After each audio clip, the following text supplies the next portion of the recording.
Hey, everybody. We're still here at NgATL. I'm here with Rachita Joshi. I think if I remember that right. Yesterday gave a talk about architectural components in Angular. Do you want to just give kind of a brief introduction? I know that a lot of people, they hear architect and component, and they're like, okay, I still don't know what it's about. So, yeah, so my talk focused on thinking about the architecture, then the architecture of the components itself. And the reason why I chose that topic was because my experience working for enterprises and startups and mid-sized companies has been that every single team, organization, more or less, seems to make the same sort of mistakes, which is starting with trying to build something that has to work, to ship. Yep. And it goes on until the company becomes big, or the product becomes big, or the team scales. And then you reach a point where you're like, okay, so two paths forward. Scrape it, get the new team in, rewrite it from scratch. Or hire a whole team of people to pay off the technical debt. Yep. So my thought, or my topic for the talk came from the pain of those people who pay the technical debt, and I've been in those situations myself a couple of times. So I said, well, what? And I've been thinking about this for a very long time. Because the pattern is so common and reoccurring, and I've never gone through that. Never. Ever. Well, you're lucky. I wasn't the team lead when we did that.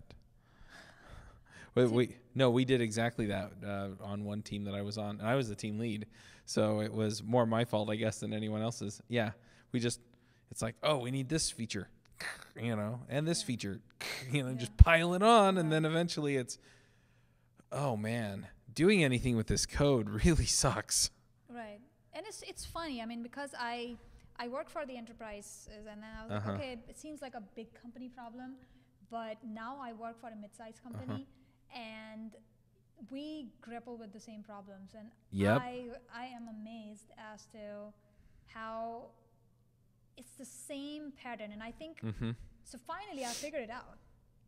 It really lies in how you think. A lot of times what happens is, like, you have to ship the product, and you're like, I don't care. Right. It has to work. I have to get it out. And then you're like, I'll think about it later. But what happens is, a few months down the line, you come back.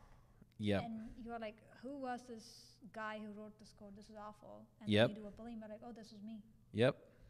So, and I think the way to fix this problem is just to, I kind of call it the reverse arrow, where generally it's like you code, you ship, you reach a stage where the product is now at a point where everybody knows about it, it's doing great.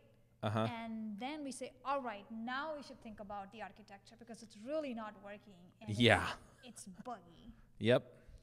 So my take on that is, if you reverse the arrow and you say, instead of doing it 4 years down the line, do it from the start and make sure that the team knows how to think in terms of the architecture. It makes it easier for people to produce code that is maintainable and scalable, but at the same time, it's not something that makes them think like, oh, come on, well, architecture, I don't have time for that. Right. And I think that is the main problem right there. It's like, me as a developer is thinking architecture is something either someone else should do, or I will do it when I become an architect. Right. Until then, I'm going to keep coding and keep shipping. And same thing on the other side. Like, the architect thinks that it's their job to now fix, rather than let's make this a part of every new person that enters. It's like, here's how you think. So I try to come down with few steps that everybody can use on an everyday coding project. Is you start with thinking long term, and then you pretend that you are in that state where you are dealing with a problem code, and then you say, okay, what all problems will I be seeing? Right. What are things I will be like complaining about? And then you scale it back and you say, okay, today I spend 30 more minutes of my time thinking about what I am making. I will make it better. Right. The only thing that I really wonder about with this, because I'll tell you, in fact, I'll just tell like a 2-minute story, but basically with this app that we wound up going back and rewriting it. The app that we screwed up. But, we just built it and then everything was tightly coupled. It had all of these problems in the code. Bugs would come up. It was kind of the core of the business. And we were in a tiny company, but we had really messed it up. And so, I went to my boss and I said, yeah, we got to rewrite this. He wasn't happy. Yeah. So we re-architected it, but we re-architected it so that instead of having one big tightly coupled app, we had a bunch of little loosely coupled apps, which just gave us a different set of problems, really. And so, and we weren't looking ahead. We weren't thinking ahead, but we didn't really understand the trade-offs of the architectural decisions we were making now. And so I wonder a little bit, okay, so you think ahead and you're like, okay, well, when all of this gets done and we keep doing things the way we're doing it and we architect it the way that we have been, what if you don't understand some of the trade-offs that you're making now that are going to cost you later? No, I mean, that's a very interesting point, and I myself have thought about these things, and I would say that there is truth to what you are saying also, because you literally have to look into the future, which you haven't seen, right? Right. And then today you are planning it based on, okay, this seems like the best case scenario. Right. And a lot of times what happens even with the libraries, and especially talking about Angular, reusable components, people who are writing those have to consider all sort of scenarios. Right. Right. And that's what I was doing with my previous job, as I was architecting the components. So you have to now think about all sorts of use cases, and you have to think about them for like day long, just because you want it to cover every case. And again, so you could go down a rabbit hole even with this. But you have to say that at some point, what can I do now? Right. I'm not going to be making these perfect components. I'm not going to be solving problems forever. Right. But at my end, if I spend a little bit of time thinking about what I'm making, I will probably do it in a way that if my fellow teammate comes and wants to use it, he doesn't have to do it all over again. Right. And that and it's a personal experience. Like one of the articles or the example that I shared in my talk was one of the components that I ran into. Right.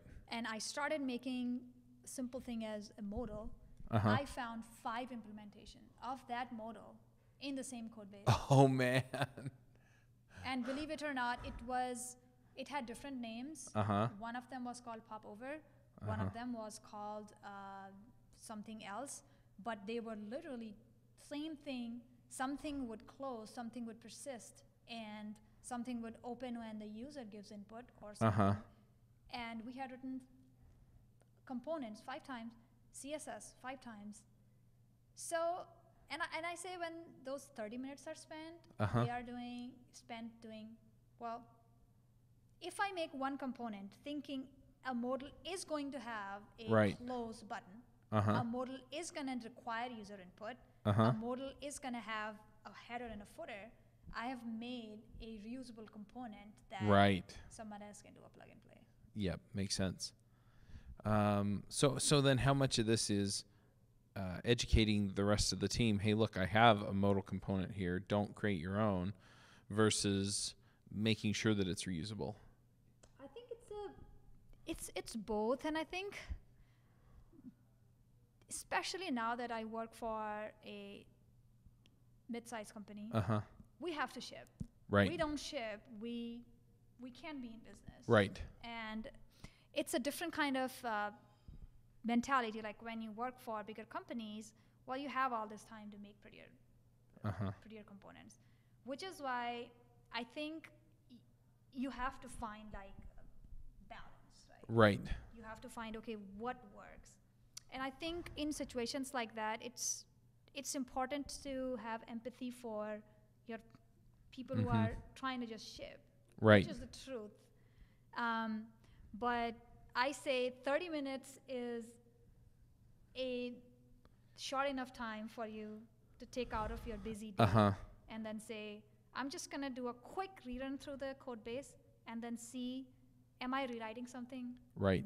And I think that at least has helped us a whole lot in saying, look before you leave. Right. No, that makes a lot of sense. Looking to see, okay, is there something else here that does the same thing? And then also, to your other point, just looking ahead, and you said long term, but I mean, long term in software can be 2 weeks or it can be 2 years, right? But if you look ahead to the next time that somebody has to modify this code, right? And it's, okay, where would somebody find this painful if they're trying to do this kind of thing with it or that kind of thing with it? And, oh, well, I could just modify it to make that easy right now. Right. And then those changes, move forward, and it doesn't affect anything else, but it makes it so that if somebody else comes in and does need to change the code, use the code, fiddle with the code, right. It's not this major thing where it's, okay, but then I have to update these 3 other components, or I need to change this component or use this component, and so I've got to materially change this part of how it works. Well, it turns out that I can dependency inject a component for that, right. or things like that. And so if you just think ahead a little bit and go, okay, these changes using these patterns are going to make it easy for these other kinds of changes in the future. I can definitely see the payoff in just taking 5 minutes to think about it now when I've just written the code and it's fresh in my head. Then when I'm the developer that has to come back and do it, I don't have to sit there and puzzle through what I did. Right. That's fascinating. So is this just a habit that you have every time you finish a user story or something? Yes, and I have learned through my own mistakes over the years. My very first job, I remember, I was this guy who was just making things. And like you said, sometimes you come back to your own code and you realize that you don't even realize that it was you. Yep. Right? This is awful. What idiot wrote this? Right. Oh, I know that person really well. So over the years, I have just tried to take my own notes, and I have said, okay, what I don't like about how someone else did, and I just don't want to do it myself. Right. And in various companies, I mean, I paid technical debt for 2 years, so I completely know what the pain looks like. Oh yeah, yeah. And so it's like those tears, and it's like those screams that no one hears. Yep. I just keep those in mind ever. So whenever I am writing even a single line of CSS or JavaScript, I tell myself, don't think that no one is watching you. Right. Watch yourself. It's possible that 2 weeks later, you have to ship something very similar. And because you haven't spent this time thinking about it first, you might have to just repeat what you just did all over again. And it would even cause stress. Right? Yep.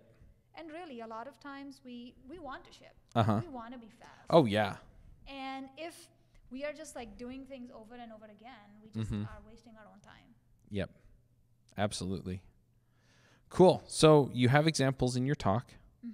So I'm going to encourage people to go and just check that out, because I think it's one thing to hear us talk about it and, oh yeah, I've had experiences like that, but to see Angular code and see how it applies here, I think is very helpful. Yeah.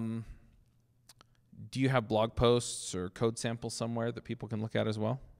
I haven't done a demo for this just because it was more high level. Right. It was more like, what are some of the things you can use very quickly and apply and start making something?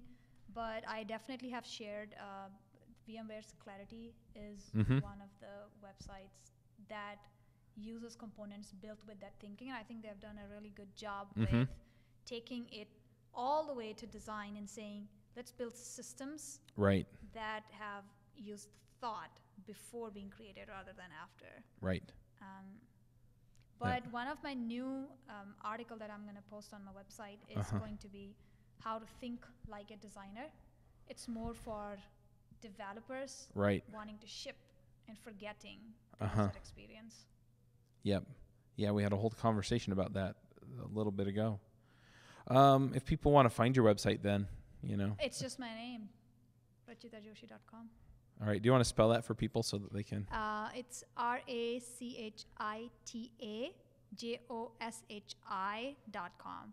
But a better way to find me is through Twitter. And whenever I am releasing any article or something that interests me, I always prefer Twitter. And your Twitter handle is your name? @way2rach. Way to what? Rach, R-A-C-H. Okay. Gotcha. Well, thank you for coming and talking through this with us. I think it's always interesting to just learn from other people's experience. Sometimes a little less painful that way too. Yes. Yeah. So yeah, I think this is an important lesson for people to learn. So thank you very much. Awesome.